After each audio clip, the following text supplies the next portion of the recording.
গতকাল হঠাৎ করে আমার খুব ইচ্ছে করছিল আমি আশ্রমে চলে যাই, ওখানে গিয়ে ঠাকুরের সন্ধ্যা প্রার্থনা করব। তো চলেও গেলাম সেই মতে আশ্রমে। তো আমার বোন ফোন করেছিল, কিন্তু এত বড় একটা দুর্ঘটনা হয়ে যাবে আমার বোনের সাথে আমি ভাবতেও পারিনি। তো ওখানে গেলাম, খুব মন মতো প্রার্থনা করলাম খুব সুন্দর করে। তো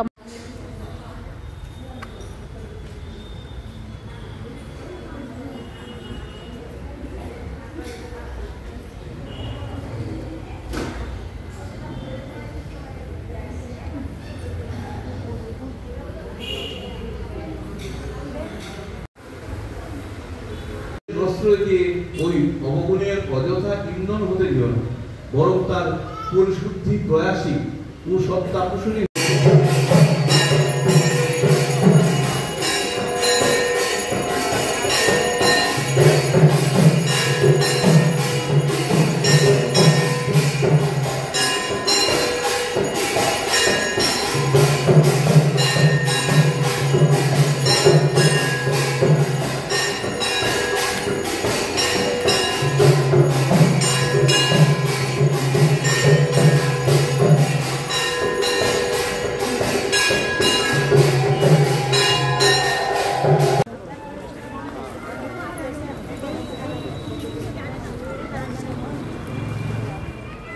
গতকাল হঠাৎ করে আমার খুব ইচ্ছে করছিল আমি আশ্রমে চলে যাই, ওখানে গিয়ে ঠাকুরের সন্ধ্যা প্রার্থনা করব। তো চলেও গেলাম সেই মতে আশ্রমে। তো আমার বোন ফোন করেছিল, কিন্তু এত বড় একটা দুর্ঘটনা হয়ে যাবে আমার বোনের সাথে আমি ভাবতেও পারিনি।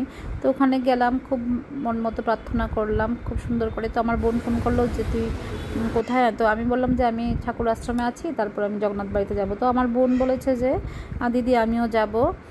তো আমি বললাম ঠিক আছে তুই আয়।